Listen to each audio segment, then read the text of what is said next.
Welcome to Loudon, New Hampshire, as we get ready to set the field for the NASCAR Sprint Cup Series. Their second race of the chase, qualifying about to take place.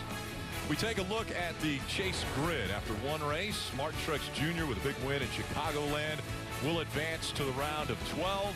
Good finishes by Keselowski, Busch, Hamlin, Logano on the top five. The guys that are still hoping to have good finishes, that are struggling to find the points, guys like Austin Dillon, Kevin Harvick, Kyle Larson, and Chris Buescher. Hello, everyone. Alongside Steve Letarte, I'm Rick Allen. And as we get ready for this qualifying session, the pressure seems to continue to ramp up, and we saw it earlier even in practice. Austin Dillon may be pushing it a little bit too hard. Well, yeah, the pressure is on for these chase contenders. You mentioned Austin Dillon. He was only 30th quick in practice trying to find the balance on his car, and he just had to push a little bit farther, Rick. He has to find the speed. He enters turn one a little bit too high, and this place is so slippery outside of the groove, and you see just overcooks the corner, gets up in the wall, will have to go to a backup car, and this is what the chase does. That is his first ever backup car in his career, and I think that's purely because the pressure is ramping. The second race of the first round, Austin Dillon just below that cut line, 1 point below. He knows he has to have a good run here. How do you feel the importance is for a good qualifying spot at this racetrack? You know, it's funny. While you look at this racetrack and it's very difficult, statistics would say you don't have to run up front. We have a lot of cars that win outside the top five, but this pit road is very, very tricky. And remember, this weekend is more than just about winning. We have those 16 chase cars that want to have good weeks, and if you start in the back, you could get caught up in something early. So I think this qualifying is very important for those cars in the playoffs. They don't need to be in the front row, but they really are looking to make that final round. Have a good starting position. Let's go down to the grid and Mike Massaro. And that 3 car has just rolled through inspection, and the first laps it'll turn on the racetrack will be here in qualifying with Austin Dillon. First off, let's go back to practice. What happened? I think the confidence was high, grip was low. I don't know. We didn't have a lot of speed in that first practice, and I was trying to get a little bit more where I'd seen some of my other teammates where they were running, and I hit the brakes, and I don't know if we got on the splitter a little bit, a combination of everything, just trying hard right now, and we got a good pumpkin spice Chevrolet for our backup. We'll be fine.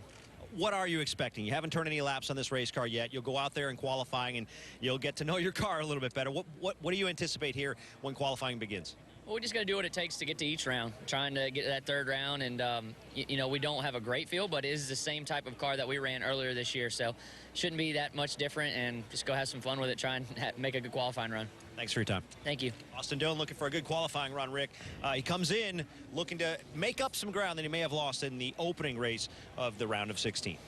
He does have a little ground that he has to make up. We actually had a little bit more room up here in the booth. I don't know if you noticed it or not, Steve, but we were missing our compadre that normally stands in between us. That's because he's down on pit road. Let's go down to Jeff Burton. Yeah, Rick, I got lost and I didn't find my way up to the booth, but I feel good down here. I feel normal. One thing to note today is that it is overcast and it is cool. And Steve, you know how hard it is to qualify at this racetrack. It will be really interesting to watch who can go fast early and not have to put extra laps on their tires, waiting for the tires to heat up, and try to keep laps off their tires to get all the way down into Q3. So big strategy in trying to determine who can go early or who has to run extra laps trying to get heat in their tires. Yeah, I think there's going to be a lot of strategies, Rick, and like Jeff said, laps on tires will be one of them. The interesting thing is, remember, 16 chase drivers, only 12 are going to make round 3. And when you look at those other two, talking to Jimmy Johnson there, his 2 Hendrick teammates seemed fast. All the Gibbs cars seemed like they had some pace. They're going to try to get through. There's just not enough spots in the third round for all of our playoff cars. Only 12 advance into the round of 12. And, of course, everyone fighting to go from one round to the next in qualifying. We'll hear from more drivers next.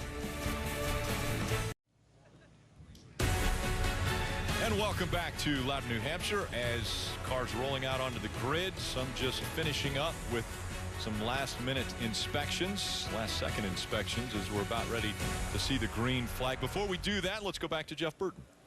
Well, guys, thank you. We're here with Kyle Larson. Kyle, you were fast in practice, P1. That last run, though, was pretty eventful. Car got really loose on you. Yeah. I was just trying to roll a lot of speed on entry, and I kind of had the back step out a little bit before the middle, and then I think I got my right sides kind of hung on the seam there. And the seams are, you know, the top seam, I guess you want to call it, is you get up there, you get it with the right front, you get really tight, you get it with the right rear, you get really loose, and that's kind of what happened to me. But made some improvements on our target Chevy throughout practice. I thought I got a lot better, you know, after looking at Jamie's throttle data, which helped us gain some speed. So we'll see how qualifying goes. It's, feels like it's a lot cooler outside, so that'll be interesting. Hopefully some more grip and we can run a good lap. So a good start to the chase. I know you ran well last week, didn't get the finish you wanted, but you guys ran awfully well. How do you feel getting ready to start this weekend? Yeah, we were really good last week. Had some bad luck there at the end, but the points are so close. You gotta just run a little bit better than your competitors, and hopefully run inside top 5 would be great. We ran around 5th to 8th a lot last week and ended up 18th. So just gotta rebound from that, have a good run here this weekend, and not have any more bad luck. All right, thank you, bud. Thank you for taking time. Mike, what you got? Well, I got a long line of cars still waiting to go through inspection. A number of them have gone through multiple times, and we're catching up with the Vice President of Competition, Scott Miller, to get maybe an explanation of what's going on. What can you tell us about what you've seen here so far? Well, we've got the, what we feel like is going on is the stakes are higher now that we're at the chase, and I think all of the competitors are trying to push the envelope on both the templates and the LIS. We've had several go-arounds, and we're probably not going to have all the cars out on the line when qualifying begins, but hopefully we'll get them through before the end of the first session. Unfortunate circumstance, but kind of natural from the competitor side to push the envelope. We don't have a huge time window, so this is the situation that we're facing. So will qualifying go off on time, or will you delay it to allow these cars to go through inspection? Now, qualifying is going to proceed at the time that it's supposed to, and if somebody doesn't make it out there, it's not our process, it's them pushing the envelope. Thank you, Scott. Yep, thank you. And Rick, I was told 23 cars have gone through completely, but that's just over half, and still most of the cars have gone through multiple times. Every car has gone through at least once. And Rick, NASCAR told us that as they approached the chase, they saw inspection issues kind of start to ramp up. People were going across the laser and the templates more than one time. And they have been telling us that one of these weeks, cars aren't going to make the grid, but they're going to stand firm, because that's really the only penalty for these teams that have to go through multiple times. If there's an issue where some piece of equipment doesn't work and inspection gets delayed, we have seen that in the past, and they have delayed qualifying when it was on their end. But Scott Miller was seen very adamant right there that NASCAR feels they have their stuff together. Everyone has had the opportunity, and this is an issue with teams not being able to pass. So we're going to roll off on time, and we'll see how many cars don't get a chance to run in this first round. So you see the 44, Brian Scott. They're about to head back up to get checked one more time. 24 cars right now on pit road. When we come back, the rules, and we'll get started with qualifying. You can get your NASCAR coverage when you're on the go with NASCAR Mobile. It's the official app of NASCAR. Puts race coverage and live in-car cameras right at your fingertips. You can even listen to drivers and teams discuss race strategy. All you have to do is download it now at NASCAR.com/mobile. Cars all in line, at least the ones that have been through tech. Some have not completed the tech inspection. As we look at group qualifying, round 1 will be the fastest 24 that will advance to round 2. That session will be 20 minutes in length. The second round will be 10 minutes long, and the fastest 12 will then advance to the final round, and that is where the pole will be determined, as well as the top 12 starting positions. That only 5 minutes for that third round, as we see the 14 of Tony Stewart still going through. The 3 car of Austin Dillon, which is a backup car. In practice earlier, they got into the wall, so that's a backup car that they're still trying to get through tech inspection. And Rick, we have to go back to what Scott Miller of NASCAR said, that all of these teams have had an opportunity to go through inspection. So this isn't their first shot. At least once they've gone through. That's right, and they weren't able to pass. So that is why that we're seeing the track go green. NASCAR has made the statement that we're going to continue on. And with this session being 20 minutes and 5 or 6 cars in tech, I would really expect for them to all get a lap, but there's no guarantees. And when I look down there, I see the 4 of Kevin Harvick, the 3 of Austin Dillon. Those are, chase cars that really would like to get a lap, but qualifying's underway. 20-minute qualifying. There are only 40 cars here, and the field will be 40 on Sunday, so everyone will make the show. It just depends on who will make the show in what position if they are not able to get out onto the track.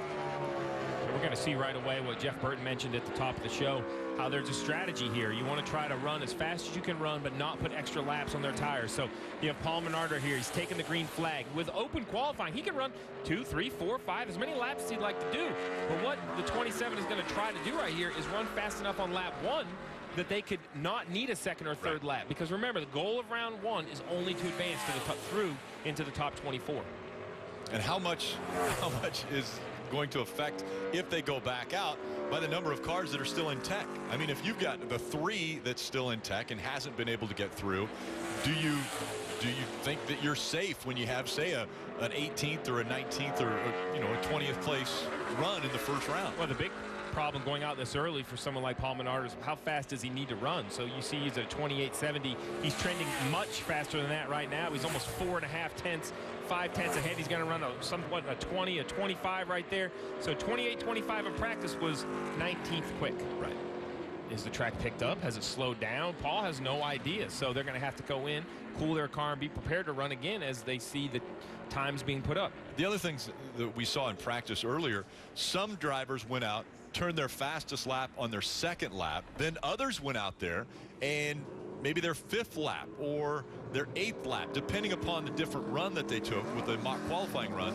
So are the tires going to fall off enough that they won't be able to go faster on maybe a second run in this first round? You know, I think there will be a little bit of speed pickup in round 2, but I think by round 3, the third run of the tires, we'll start to see fall off. But you know, I've learned to not trust these drivers. The really good ones that have some speed in the bank, yeah, they're going to not run 100%. They're going to run 95, 97%. I couldn't run 5% off. I'm not good enough to know how much that is, but race car drivers, Jeff, they know that you could run just a little bit less than 100% to save those laps on the tires.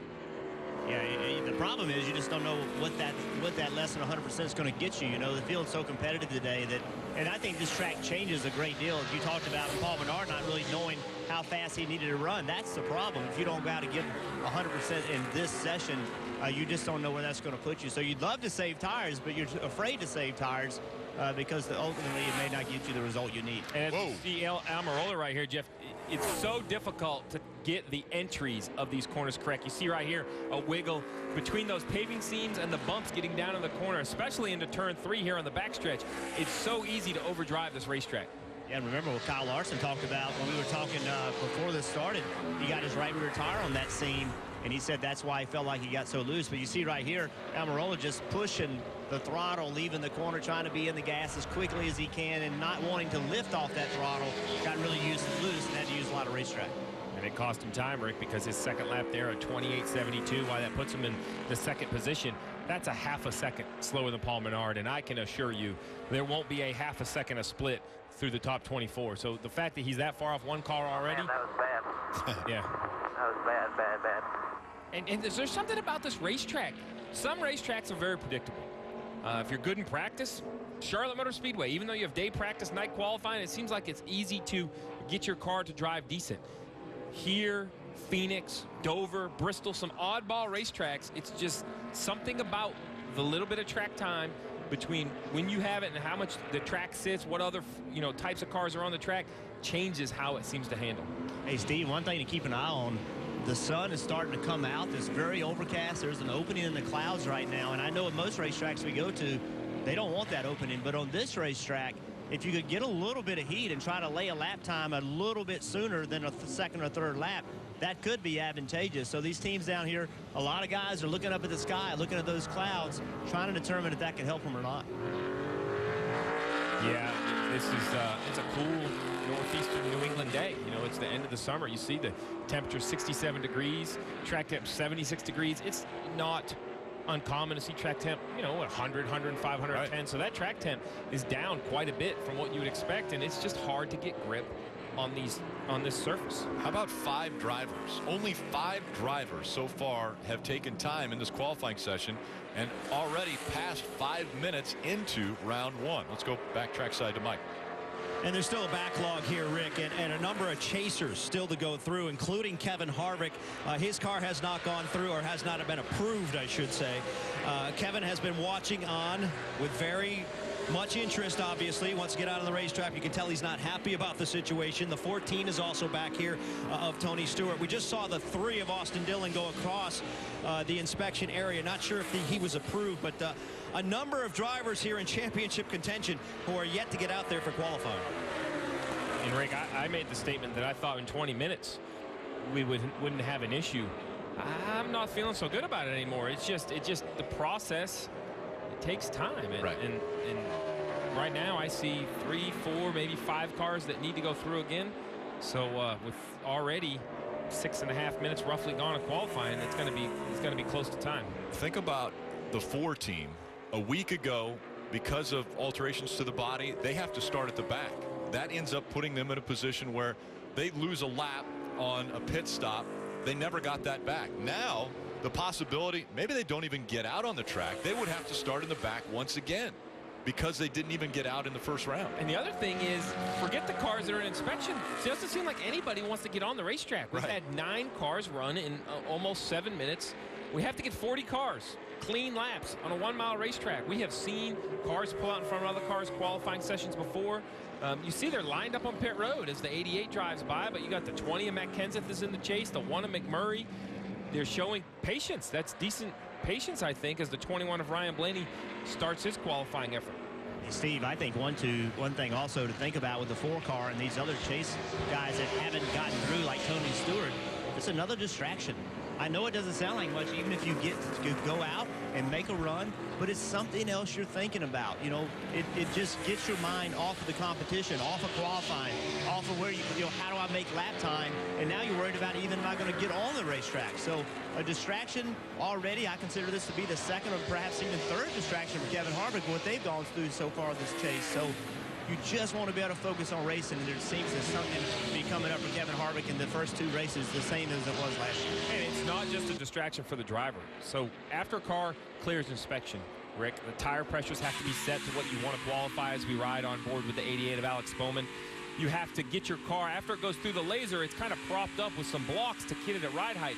Not a big deal for the fan, but it's one more step the crew has to do. There's some final adjustments that need to be done to their race car post-inspection. And if you're in a rush, if any of those crew members make a mistake because of the rush, it doesn't matter what kind of lap you have, it's not going to be good enough. And if you remember back, I think it was 2 years ago, Kevin Harvick, they came out onto the track and they had a sandbag still in the car because they had weight that they were trying to make sure was the same as with the driver in it, as the caution has come out now as the 15 of Clint Boyer spun coming off of turn 4.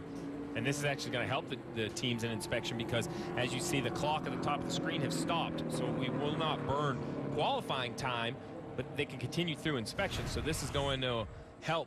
And you see right here, just really loose, really early, does a good job of not hitting anything, gets close to the inside wall. Yep, blocked her down. Yeah, guys, I think that's just cold tires. You know, this track, we've talked about it over and over and over. It's so hard to get heat in your tires, and that was coming to get the green. That he had not laid a lap time down yet, I don't believe. Don't have quite the information down here, Steve. I'm kind of winging it, but I don't think he had made a lap time yet. So that was him coming to get the green, and that's just what old tires will do. It's very hard to make rear grip and front grip trying to come to speed at the start-finish line. Well, you're winging it pretty good because you're absolutely right. That was coming to get the green. So now you can hustle a little more. Why don't you hustle down to the 15 and find out if NASCAR is going to let him put on another set of tires, because since he didn't take the green, Jeff, he should be allowed to transfer another set of tires and put new tires on and continue his efforts. Well, listen, I've learned that when a driver spins out, that may not be the best time to be in that area. So it may be safer to stay right here. As easy going as Clint is, maybe not right now. And Jeff, I see that you're about at the start-finish line, and he is at least 60 yards down closer to turn 4. That would be quite a stretch for you to be able to get down there. Man, I'm getting up in age. Let me see. I'm going to see if I can walk down there. If Massaro can do it, I can do it. And as the clock stopped, as I mentioned, the inspection continues. 4 of Kevin Harvick. This is basically the conversation point of all week. This is what he's on. This is the laser platform. Don't blink, folks. It's not very exciting. The car kind of sits there, and the lasers do their thing. And you would think something a lot of this conversation was pretty exciting, move the call around. Well, when you say the word laser, it just sounds exciting. Well, you know, the truth is it doesn't have to. We're talking about measuring in the thousandths of an inch. So, hey, guys, sorry, I didn't mean to interrupt you. Sorry. I'm not very good at this down here. I can't see you talking, so I jumped in. Sorry. But Austin Dillon just rolled out on the pit road, so he did clear. And he's going to make a qualifying run. Actually, walking next to Slugger, he seems pretty relaxed. That's so good. There you I think go. they feel okay down here. Well, the 4 is still in the laser, Jeff. So I've shown the folks at home the laser and how it basically measures the car, and we'll see if Kevin Harvick's car will pass and have time to make a lap. And Steve, I just want to jump in here real quick. A positive sign, anyway. Kevin Harvick has put his helmet on and his Hans device. I would imagine anticipating getting behind the wheel of this race car. His team rolling it out of inspection now, giving him a thumbs up. So it would appear that the car has been approved, and Kevin's ready to jump inside and get out on the racetrack as quickly as possible. So, Rick, now this car has come off the laser. So you see this gentleman right in front of the car, the 2 thumbs up, gray shirt. That's a NASCAR official saying, okay, you guys can make your final adjustments. So what they have to do now is remove whatever apparatus the team uses to hold the car at inspection height. Remember, there's no ride height rule. You can enter the racetrack at any height you want, but there is a height that you have to be inspected at. The other little nuance, Jeff talked about it being a distraction, you can't push your car on pit road once qualifying starts. The driver will have to get in the garage area and drive the car out. While that seems silly, it's just one more thing that's a little outside the norm. I'm going to throw a curveball at you, Steve. Because the P2 and P3 penalties were eliminated, are they failing at the P4 level, trying to go through laser inspection? That has nothing to do with pre-event. Okay. The pre-event tolerance has not changed. So There it's is still a tolerance that is much less than P4. Right. And that's really NASCAR's question mark is these cars that have come through after the event and their numbers have shifted, they have shifted because of the loads of the racetrack or whatever the teams have warning them to do when they're on the racetrack. There is still a tolerance pre-qualifying, Jeff, that all these cars have to fit. Yeah, that's right. NASCAR's always watching these guys really closely, and right now NASCAR's over here looking at the tires on Clint Bowyer's car. You can see they got the car up on jacks. Right beside the jack on the floor, on the ground, you can see there's a white strip. That's the backside of the insert that is put over the jack stop that you won't see during the race. It allows them to have the aerodynamics the way they want it. The tires are coming off. They believe they're going to get approval to put new tires on it, but NASCAR is checking it out before they give them tires and give them clearance. Tell you, Rick, we had some pretty calm qualifying sessions this year. This one doesn't go on the list. We have cars in inspection. We have intensity a little higher. And yeah, it's something about the playoffs drives a little chaos. And it's I don't know if it's the pressure. I'm not sure what it is, but it's all of that together has driven a little bit of chaos. And I'm ready to see Jamie McMurray because as we've been watching all of this inspection, we see we've had 13 cars run. Stenhouse Jr. only got 1 lap in before the caution came out. Alex Bowman is 5th on the board at 1 lap. I'm not sure that's going to be good enough. David Reagan 2nd. We're now starting to see some of our chase cars hit the racetrack. I think we're getting ready to see how much speed the track has in it. McMurray goes up to 5th on his first lap at a 28.5 second lap.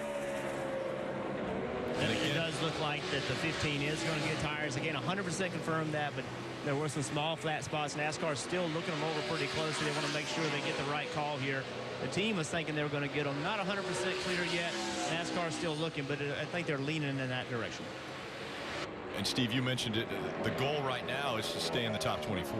Just advance into round 2. So all of these chase drivers that are going out for the first time want to post a good enough lap like McMurray did on his 2nd lap. Kenseth did on his 2nd lap. They're 2nd and 3rd quickest in this session. Tony Stewart is 6th. Chris Buescher 11th. Austin Dillon 16th in his first lap. Probably will pick it up on his 2nd lap. We see Martin Truex Jr. has made it out now in the 78. Things picking up now that we've gotten to the halfway point of this first round. Under 10 minutes to go, and everyone, you had mentioned the intensity, maybe a little bit of that pressure is building to the point where they're not going to sit on pit road much longer. They're going to get out there and try to get a lap in. It is, and with under 10 minutes to go, we've heard the 15 will get a new set of tires, so Clint Boyer will get another shot at the racetrack as we see both Austin Dillon and Martin Truex Jr. trying to make some laps here. Austin Dillon 13th currently. You know, remember, the goal's top 24, but we've only had 19 cars run. That's the first lap Austin Dillon's had in this backup car. We'll have to see if he can find some more speed. Brad Keselowski currently has a pretty decent lap, while Martin Truex, that's a good lap because that's his first lap all the way up to 4th. He might be able to save some laps on his tires. And so Martin Truex Jr., we'll see if he's going to keep going. He keeps digging. And as he keeps digging. We'll see if he can improve. Looks like he's going to stay about the same on his second lap as he did on his first. Paul Menard still. I'll tell you what, though, that's pretty impressive that he could run faster. Well, he actually did pick up a little bit his first lap from his second lap, but that's pretty impressive, that first lap that he ran. And I think that bodes well for him moving forward. 4 1/1000ths of a second faster on the second lap than Paul Menard had run, so he does go out a little bit quicker. Brad Keselowski out there, Kurt Busch in the 41 also out on the track. His second lap was 8th quickest. Again, the goal, make it into the top 24 so you can advance into the second round. It sounds so easy. It does sound easy. The only problem is with 40 cars here, you got to beat 16 others. And you know, it's kind of like your chase grid. I'll give you the 40 cars. You tell me what 16 aren't going to make it. And it gets different. You know, there's 5 or 6 that haven't shown the pace. So, you know, the top 32, 33 might be easy. But when you get to those mid to high 20s, it gets very difficult. Carl Edwards slowing down on the track after he just posted the fastest lap in this session. About a 28 flat. 28.075 is the mark that Edwards has set. Now that we have more than 25 cars that have posted a time, again, the line will change, and the cut line at 24 right now, Danica Patrick is on that cut line. Chase Elliott so close to getting his first win at Michigan, and then again last week at Chicagoland, but not able to finish the deal yet. And Chase Elliott in his first lap goes 11th quickest. Denny Hamlin on the track. And we mentioned, you know, Chase Elliott's going to continue to run. As you see Denny Hamlin as well. He's running his first lap. It'll be interesting to see if Denny is going to have enough confidence in his car only one run. As you see on the left side of the screen, Kevin Harvick has passed inspection. He's out on the racetrack with a little under 7 minutes to go. So he's able to make his laps. We have just a couple more cars still to clear inspection, but it looks like most might get one shot at this. And Harvick all the way up to 5th. So he looks like he's going to be, even though he did get delayed there because of inspection, looks like he's going to be just fine. Denny Hamlin 13th quick on his first lap. Jimmy Johnson out on the track as well. Carl Edwards, he's won 2 of the last 3 poles at this track. As you look right now on the cut line, the left side of your screen, we have Austin Dillon right above it, chase car. Chris Buescher in 22nd, also a chase car, just above the cut line with some other cars still to run. I expect those numbers to, as you see right there, Austin Dillon falls below the cut line, so he's not moving forward currently in his backup car with just a little bit of time left to try to get back on the track. The lower right of your screen now, Chris Buescher, who is 24th. That will be the number that we will compare everyone to, as they will be fighting to get into the top 24. Almirola in the green now, as we heard him come off the track on his first run saying it was bad. Not a lot better. Only 4 100ths now, 5 100ths of a second above that 24th spot. As he keeps digging,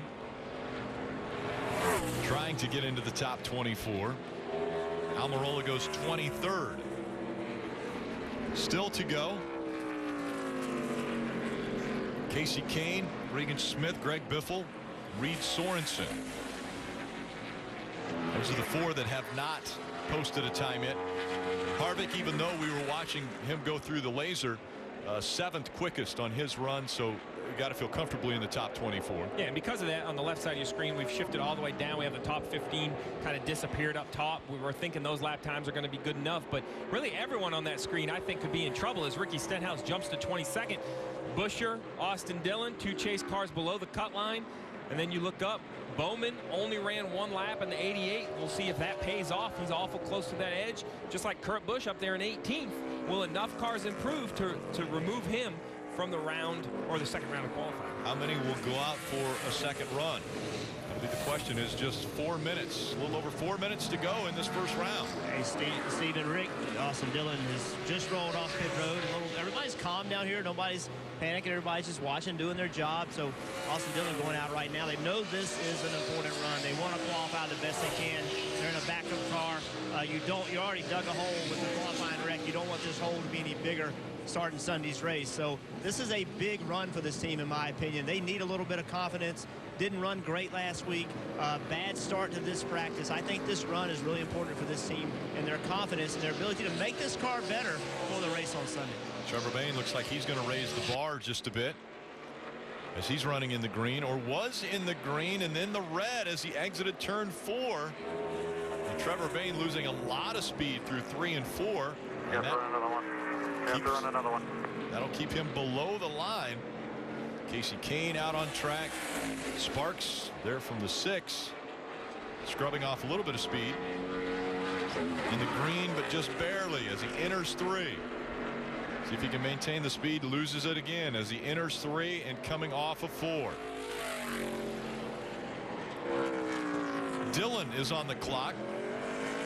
Again, Austin Dillon, Chris Buescher, the only 2 chase drivers that are outside the top 24 in this session. Yeah, and this lap for Austin Dillon is nowhere near good enough, but he can run multiple laps. We'll have to see if he can find a little bit of rhythm with only 2.5 minutes left. This is going to be his last opportunity on the racetrack. And a little bit closer.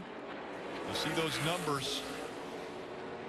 He's a 1/10 of a second off of what Brian Scott ran. Chris Buescher in the green.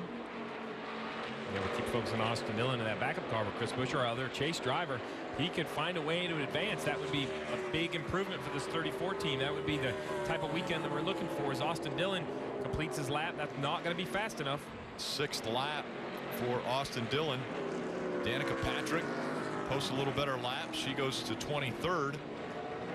And Rick, with 2 minutes left, all the cars have cleared inspection, and all but Regan Smith have run laps, but the 7 is now out on the racetrack, so all 40 cars will have an opportunity to qualify today. Just under 2 minutes to go. Regan Smith on his birthday, his 33rd birthday, after his wife Megan, he and his wife had Eliza Grace on September 18th, and we saw it barely in the green. Yeah, he was trying to be a spoiler and get into the top 24. It's tracking back a little bit. If he runs a 3rd lap, there's sometimes a little bit of speed in your 3rd lap on these tires. He's currently 30th quick. That just shows you how close this cutoff is. But by looking at the lap time, he's going to shut it off there, so that's going to be his only lap. And closing in on the final minute of round 1, Brian Scott back out on the track. He's 25th, trying to break back into the top 24. And with a minute left, he should have absolutely no problem getting 2 laps.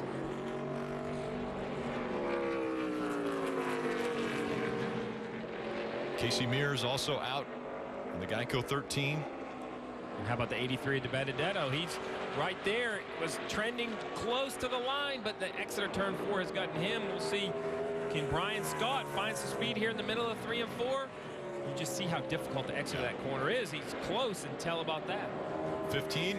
Clint Boyer back out with new tires on 15. It'll be interesting. He crossed with right at 28 seconds left, so this lap will absolutely count, but will he get back in time to run another lap? If these are new tires, the 2nd lap might be the better one. It's going to be very, very close. We're going to have to watch this. It'll be tight once again. He has to get to the start-finish line before the clock expires, and you said it's going to be close. I don't think it's going to be as close as what we thought. Nope, red light and red flags displayed well before he was at the start-finish line, so this lap, if he was to continue, would not count. So the only 2 drivers that are still at speed are the 43 of Almirola, the 44 Brian Scott. Their laps will count. Right now, it doesn't look like they're going to improve their lap time, but they're going to give it their best effort. Both over 0.3 of a second off of what Ricky Stenhouse Jr. posted. Ricky Stenhouse Jr. looks like he will safely advance into round 2. The 2 big names on the list that will not advance, Chris Buescher and Austin Dillon, 2 chase drivers that don't make it out of round 1. Carl Edwards was fastest in round 1, and as I mentioned before, 2 out of the last 3 races he has won the pole in Loudon. Welcome back after round 1. These are the drivers that will not advance into round 2, starting with Brian Scott and Eric Almirola from Richard Petty Motorsports. 2 chase drivers that won't advance, Chris Buescher and Austin Dillon. And then down the list, 6 of the 13 drivers that were still in tech when it started made it through to the second round. That means that 7 did not. Jeff. Well, Austin, I know this wasn't the start of the weekend that you wanted, but what can you and your team do to get this car ready for Sunday's race? Just go to work on it. Try and figure it out as a team and work hard as a team. Don't give up in qualifying. Just go to the next practice. We got 2 practices tomorrow, so a long race on Sunday. We'll be just fine. All right, buddy. Thank you. Mike. Chris Buescher, another one of the championship contenders who does not advance to the second round of qualifying. What happened there in that session? Yeah, we just don't have a whole lot of fire off speed here at Loudon, and it's kind of the way our weekend went last time we were here. So it's unfortunate to qualify like that. Makes for a little longer day on Sunday, but I'm proud of this Love's Travel Stop Ford team. They're working hard, and you know we're privileged to be here, and you know we've earned this spot, so we're gonna keep making the best of it. We're heading in the right direction, but for a race car anyway, just not for a qualifying car. All right, so looking ahead to Sunday, you come in below the cutoff, starting mid-pack toward the end of the field, actually. How do you approach the race? Yeah, good save there. You almost went mid-pack, but I was trying to paint a positive picture for you. I appreciate the optimism, and we're going to keep it. But, you know, we look at the race, it's time to be aggressive. You know, short track racing at its finest here at Loudon. You know, there's going to be wrinkled sheet metal at the end of the day, and we got to keep moving forward, make sure we don't go a lap down from our starting spot. But we'll keep working hard. These guys aren't going to quit. Thanks for your time. Thank you. Chris Buescher, certainly the underdog in this chase, but he's not giving up. He's going to give it everything he has here at the Magic Mile on Sunday. And you know, Rick, I like that insert. That's the first time I've heard Chris Buescher say, we belong in here, time to get aggressive. Yeah, I'm going to fight. I'm going to fight for my position, fight for the fact that I'm in the chase. When we come back, round 2. Watch every Sprint Cup Series race with the NBC Sports app. Get closer with additional camera angles, driver stats, and track information. It's available on mobile, tablet, and connected TVs. Download the app. Find out more at NBCSports.com/live. Well, Rick, we started qualifying with 16 chasers trying to advance in. 2 have been eliminated. Outside, they didn't make the round of 2, and now we have 14. Well, only 12 cars are going to transfer, and I see some speed. Ryan Newman, Casey Kane, Paul Menard, A.J. Allmendinger have all shown some pace. They could get up into that top 12 and maybe disappoint some chase hopefuls and ruin their chance of advancing. We'll see how Paul Menard does. He's the first car out there in 27 as he gets up to speed. And again, this round, just 10 minutes. Paul Menard was the first car on the racetrack the last round as well. This is an interesting plan by Danny Stockman and Paul Menard. If they want to be out there with 10 minutes, I could argue that this will allow them the chance, Rick, to come in and cool their car down and make another run. They feel they need to, but as tires get older, it's going to be difficult.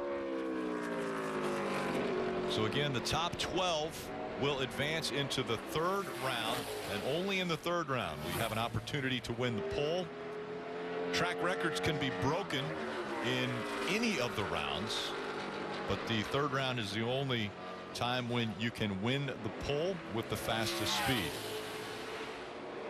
So in this round, everyone looking to be in the top 12. Now Jamie McMurray, Kevin Harvick also out on the track. 28.6 the first lap for Paul Menard. He'll want to go again as McMurray goes 28.24.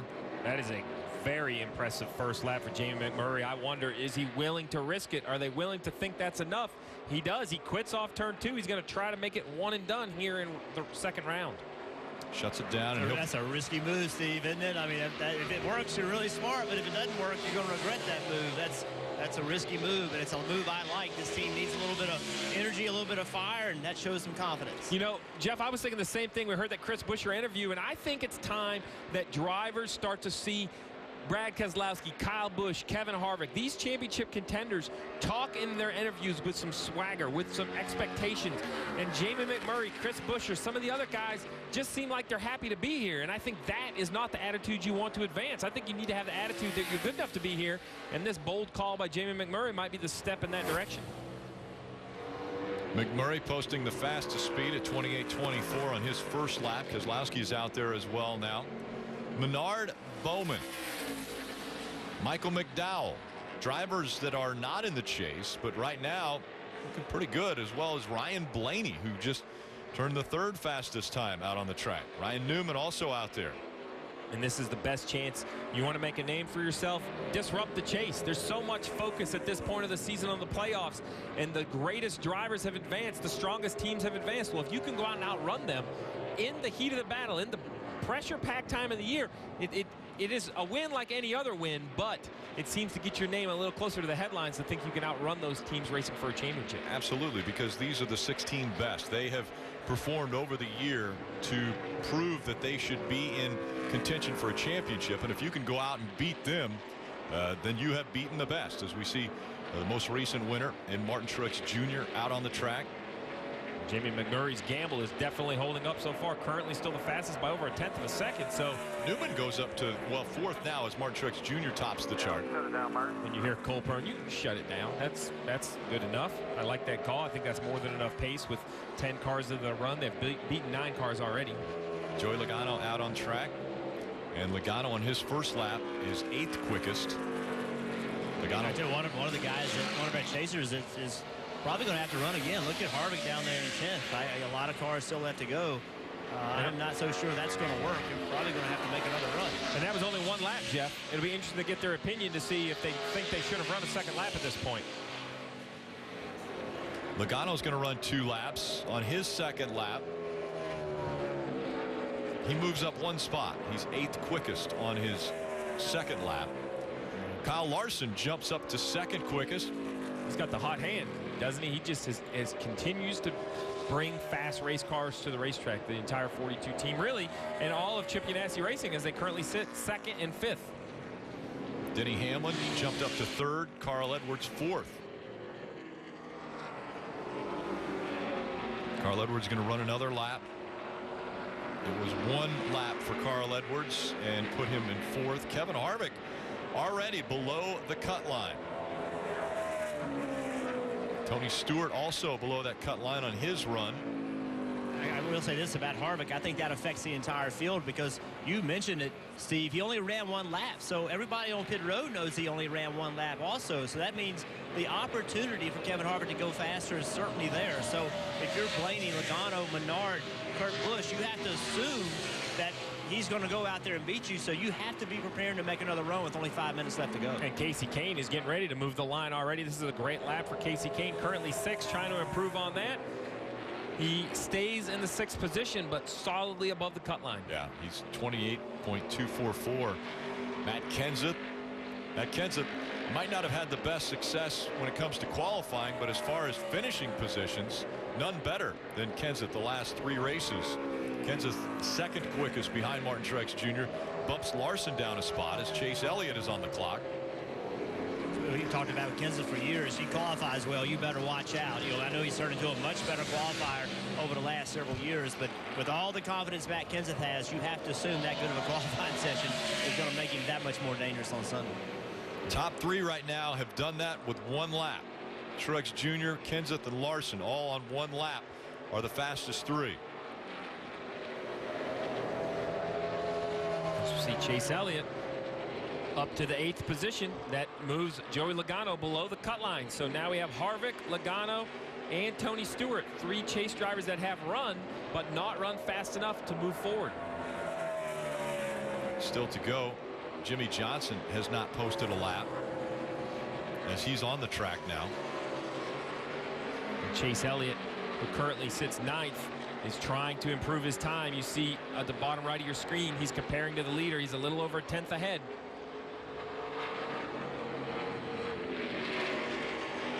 Chase actually comparing to 12th now. Yeah. As we see Jimmy Johnson on the track and in the green as Chase Elliott goes 6th quickest and Jimmy Johnson 5th. So that'll bump Chase down to 7th. But Jimmy Johnson comfortably up into the top 12 as just 3 minutes remain in this session. And Rick, in these last minute 90 seconds or so, it's going to become a congested racetrack because you have Kurt Busch, Joey Logano, Kevin Harvick all below the cut line. Well, if they get on the racetrack, Kyle Busch, Brad Keselowski, and Ryan Newman all have to assume that they could be eliminated. So Ryan Newman and Brad Keselowski, they probably are going to have to finish on the racetrack even currently above the cut line. One of the amazing things about this sport is this is a mile track. Martin Truex Jr. posted a lap at 28.164. 12th right now, 28.343. 2/10 of a second separate the top 12 over a 1 mile period. And Harvick's one of the only cars on the racetrack, so we're going to ride on board. He's taking the green flag right here. He needs to find more speed. He had run a 48. He needs to find a low 30, so he has to pick up a 1/10 and a half. Well, how do you do that? You see him fight the entry of the car. Oh, big correction there and losing speed. Getting in there again. You heard on the radio, just didn't work getting into the corner again, so now tries to put turns 3 and 4 together. It's Just, just ugly, hey, I don't know. Steve, when I hear people saying they could drive a race car, well, ride along with Kevin Harvick and tell me this is easy to do. You're trying to find 2/10 of a second around a 1 mile racetrack as he drives into turn 1. Look at all the wheel movement. It's not like you just turn the wheel. You're constantly correcting, constantly finding the front tires, finding where the grip is, feeling the rear tires. This is not easy, especially qualifying in New Hampshire. Saw how loose he was off turn 2. Yeah, a terrible lap, and he decided that's it. I can't get any better, so he shuts it down coming off at 2. And that's, we talk about driver and machine. Well, Kevin Harvick is asking his car to do something that it's just not capable of doing. It doesn't have the grip. It doesn't have the balance. You saw him fighting the steering wheel. He can't make up lap time. He has to have a car that will help him, and it works both ways. When the car is good, then Kevin Harvick has to do his job and can't make mistakes. It takes both. This will be frustrating for Kevin Harvick as he's 19th right now in this qualifying session. Tony Stewart also outside the top 12. He's 23rd. Kurt Busch 13th. Joey Logano 15th. All Chase drivers that haven't made it up into the top 12. But Casey Kane, Ryan Newman have. They are right now the non-chasers that are in the top 12. And Joey Logano right here is coming to take the green flag. He should do it with about 35, 36 seconds, 38 seconds left. So he can run 2 laps from here. That'll help him try to advance. Currently 15th. But in the red right away. And so the lap that Newman put down good enough that it's challenging even Logano, who's won here multiple times. As Logano stays on his lap, Kurt Busch also trying to break into that top 12. Both in the red. Stewart also out there. Alex Bowman out there. As the time is winding down, just 5 seconds to go before they'll display the red and black flags. And the red and black flags get displayed before Alex Bowman crosses the start-finish line, so he won't have another lap. The drivers that are on this lap, their laps will count if they continue through. Rick, they just don't have the pace unless Joey Logano can find something off turn 4. We just haven't seen it from either of these cars. They just don't have the speed. So 10 chasers advance, but Casey Kane once again for the second week in a row is showing speed to keep up with the chasers, even though he wasn't able to qualify for the chase. And Ryan Newman also being a spoiler there in the top 12. Yeah, big improvement for those guys, the 5 of Casey Kane. But look at Stewart-Haas Racing. Stewart-Haas Racing has not moved a car into the final 12 going into this last qualifying session. Kurt Busch, Joey Logano, Kevin Harvick, and Tony Stewart, all Chase drivers that didn't break into the top 12. The guy at the top of the list as we get ready for round 3, Martin Truex Jr., all smiles.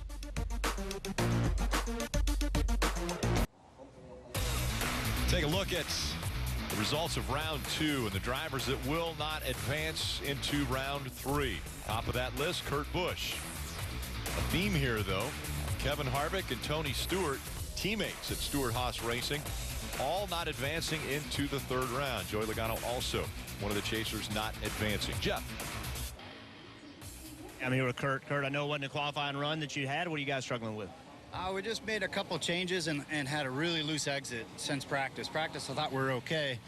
Just really loose exit there. What's cute on the dash with the lap timer I have, it said I ran a 32 with a 9, but our registered time is a 34.34. So it's like the car said I ran fast enough to advance, but the beacon must be in different spots. But all good. You know, we're going to race trim tomorrow morning and make sure we get our exit fixed. We were loose on exit here in the first race, so we got to get that fixed. All right, buddy. Thank you, man. Mike. Jeff, Joey Logano advances to round 2, but no further than that. He'll qualify 15th. What were you dealing with the race car in that session? A little bit of everything. You know, it's been a tough place for us to qualify. We've been fast here in the past, but as of the last few qualifying efforts here, we've been a little bit lost on the 2nd and 3rd runs. We haven't been able to maintain speed with the field, so just need to figure that out a little bit. But I felt good about our Shell Pennzoil Ford and race trim. Just going to start a little further back than we want to, but we'll be all right. Thanks for your time. Thanks. may have been lost in qualifying, as he said, but certainly not in race trim. Over the last 4 races here in New Hampshire, Rick, he's finished no worse than 4th. So again, everyone fighting for starting positions today. There'll be 2 more practices tomorrow to work on race trim. But we're still about to determine who will be the pole winner. That's coming up next. Sunday Night Football on NBC. Alshon Jeffrey, Chicago Bears visit Des Bryant, Dallas Cowboys, Dan Patrick, Mike Tirico. Get you ready as they host Football Night in America beginning at 7 p.m. Eastern. How much better could it be? You can watch race 2 of the chase, have a little dinner break, watch a little Sunday Night Football. I don't think it gets better. Man, I'm telling you. Right there. Matt Kenseth about to go out onto the track, as is Jimmy Johnson. What do you think? Well, when I was looking down at all the cars that have consistently advanced with success, this 48 of Jimmy Johnson jumps out at me because, Rick, has been able to do it with only 2 laps. 1 lap in each round. Has the least amount of time on his tires. The pole sitter from the spring, I'm having to pick the 48 currently with the tire situation as the favorite. We'll see if he can repeat and sit on the pole here today. And that is about to happen as the green flag has been displayed, meaning that the 5-minute clock has started for the final round of qualifying. 12 drivers fighting for the 12 starting positions. The top 12 spots as Carl Edwards will work his way out. And Carl has won the pole in the last 2 out of 3 races here at Loudon. We'll see if he can complete the sweep and be able to do that once again, as we see the 31 rolling up right behind him, Ryan Newman in there. And once again, we'll see the waiting game. Guys will get right up to the edge of pit road, and then they'll stop and they'll wait as they let the clock wind it down. And there's no advantage here, Jeff. There's no advantage to the racetrack waiting. I think at this point, as a driver, maybe you just need to know what you're looking for a lap time. Like, how fast can your competitors go? Yeah, and I'm curious to see why the drivers are waiting. You know, I think that's it. I think they want a time to chase. They want to understand what kind of speed they need to run. You know, the track's not going to change. The conditions are the same. It's very overcast. We're not going to see any sun. So I think this is more mental than it is actually an advantage from a physical standpoint in the racetrack. Kyle Busch, he's committed to rolling, though. He's going. You said it's mental. Kyle Busch decides, I'll show you guys. I'll post the best mark, and then you'll have to come after me. We'll see who wins the mental battle as Kyle Busch first out onto the track for this 3rd round. And he's been a little streaky. 4th in round 1, 10th in round 2. Where's he going to end up here in round 3? Can he find that speed he had in round 1, or has 2 laps on each run, 4 laps total, just been too much wear on the tires of this 18 car to be able to contend? I think that's the one thing we don't understand. What can Jimmy Johnson run on 2 laps? You know, these guys only ran 1 lap. What can he run? How fast can he run? I think big lose from Kyle Busch right there. It'll be interesting to see who can run what on which lap. Yeah, that's basically going to be a throwaway lap right here. That was a huge slide for Kyle Busch, but that's a great point, Jeff. Not only does the 48 have the fresher tires, but he hasn't even tried to run 2 laps. We'll see if his car can pick up speed on the 2nd lap, as we see the 18 of Kyle Busch finishing this lap. This lap time's not going to be very good. After seeing that big moment, you see 29.3. It's probably a second off what we're going to see on the pole. But he's going to go again. He'll run his 2nd lap. We'll see what he turns on his 2nd lap. Newman goes 28.32, slower than what we've seen in the first 2 rounds. I really think you're going to have to be down in the teens. These guys have consistently run down that fast. Kyle Busch's 2nd lap will definitely be better than the first, and he goes 28.54.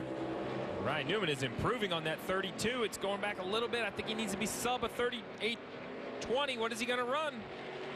A 23. We'll see. That is a great lap. We'll see if it can hold up. But very, very good lap for the 31 team. We mentioned chase spoilers, and Ryan Newman definitely wanting to be that role right now. He wants to take on that position as being the chase spoiler. He's got the fastest lap. Well, think about it. When the sport left Richmond, Ryan Newman the first car out, the car closest to making the chase unsuccessful. So if anyone wants to prove that they should have been in there, it's Ryan Newman.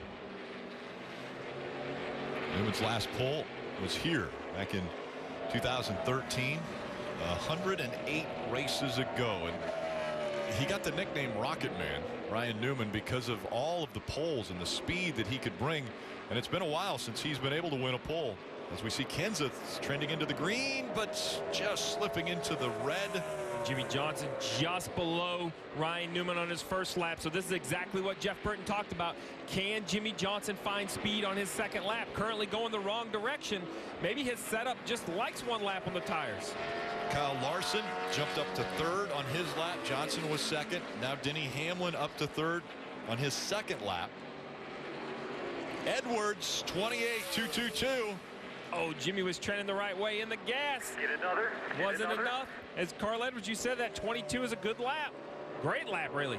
28.222 is what everyone's shooting for now. It's not going to be enough. If you look at the bottom of that list, Carl Edwards is over a tenth ahead. Oh, he loses a bit of it, though, as he goes through the turn. But he's coming back. I think he just backed up his entry.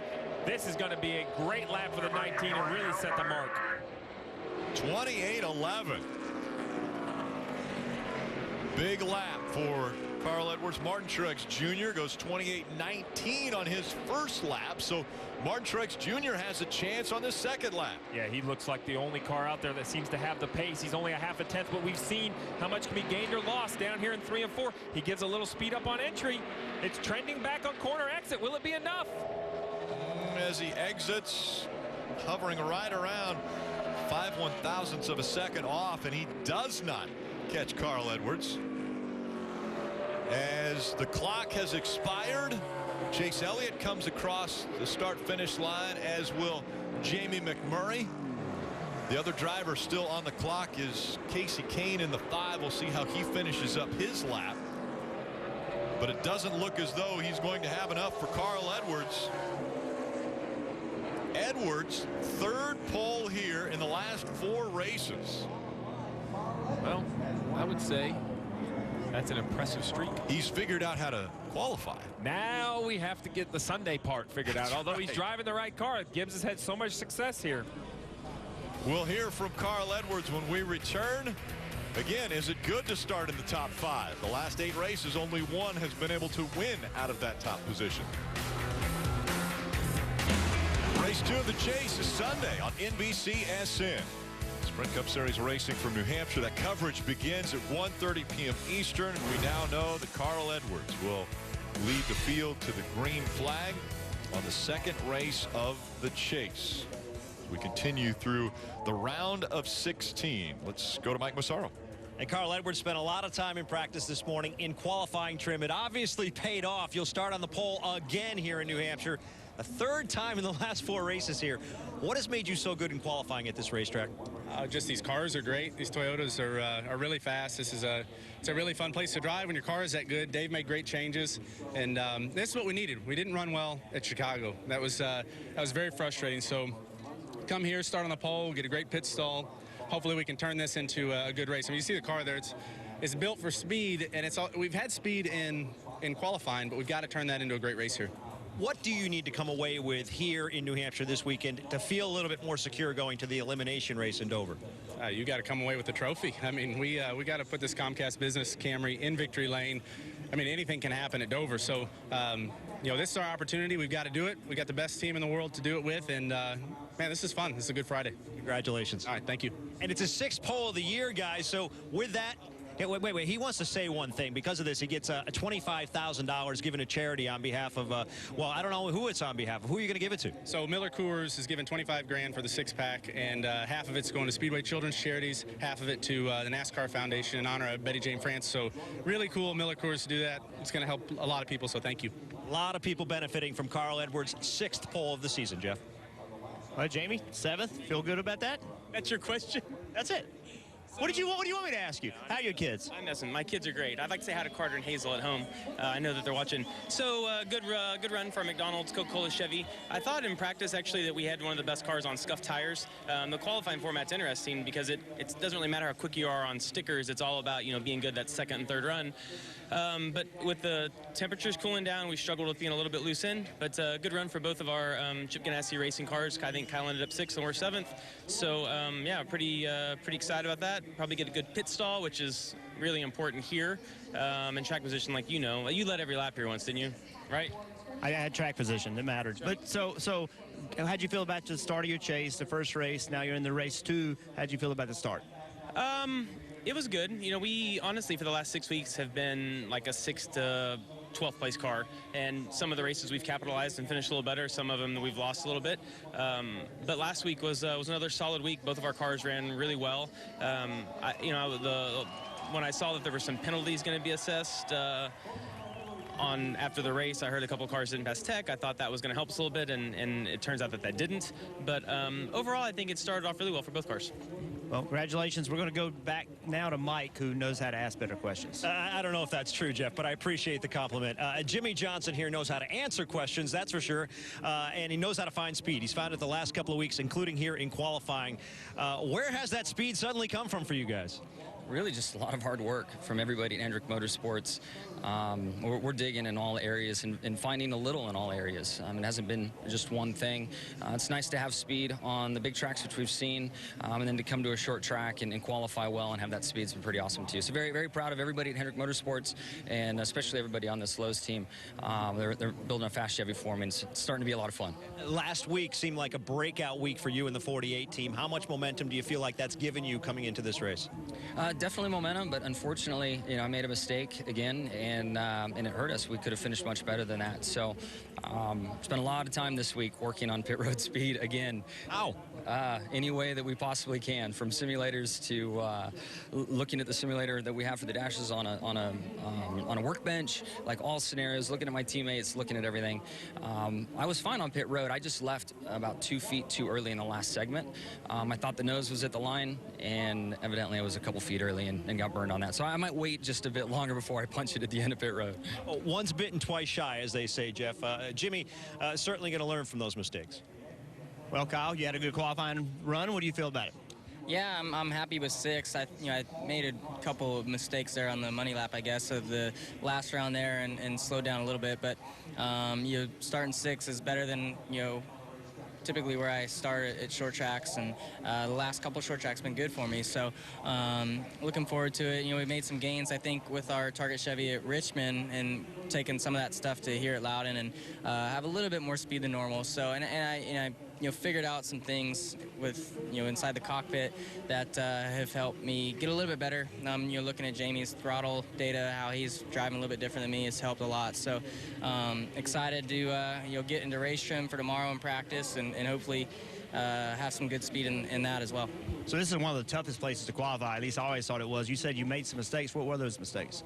Yeah, I've been trying to pick up the throttle just a little bit earlier than I typically do here, and just got in it maybe just too aggressive and kind of got the back tires out from underneath me the first lap, and then the second lap I just carried too much speed into the corner and got over the seam in 1 and 2 and really got tight. So that's a lot of lap time is making little mistakes like that. So I just got to clean that up and just try to be as mistake-free as we can.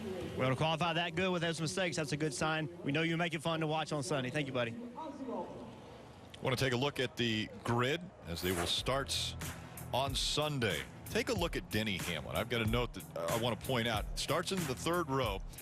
This is the 26th race that he has a top 10 starting position. As far as Denny Hamlin, that streak is the longest since Benny Parsons back in 1980. And by the way, Denny Hamlin was born 3 days after Benny Parsons' streak ended. Well, then starting right behind Denny Hamlin is our friend Jamie McMurray, who was very poignant in critiquing Jeff Burton's interview yes, ability. He was. I thought he was a little bit harsh. There was a wall between them, too. I don't know if that knocked those walls down. I'm not going down there after that. But as we continue to the second page here, you see Casey Kane, another non-chaser inside the top 10. Chase Elliott just right on the edge there outside row 5, trying to, I'll say, rebound. He had a great run last week, but still searching for that first win. A little further back, Alex Bowman. Again, Alex Bowman subbed for Dale Earnhardt Jr. for the first time when the Sprint Cup Series was here in July, when they ran for the first time here at Loudon, and now back behind the wheel, and he'll start outside row 9. Yeah, Harvick and Stewart also on this page, missing the last round of qualifying. A little bit further back, Richard Petty Motorsports drivers Brian Scott, Eric Almirola in row 13. Yeah, Chris Buescher, we heard in his interview, time to get aggressive, try to gain some points, and Austin Dillon, a little bit of a struggle in that backup car. We'll hopefully try to get some adjustments tomorrow in practice. And all the way back through row 20, the 40 cars now set for Sunday's race. And again, tomorrow, 2 practice sessions. We'll be back to talk more qualifying after this. NASCAR Camping World Truck Series begins their inaugural chase here in New Hampshire this weekend. Race coverage tomorrow is on FS1 at 1 p.m. Eastern.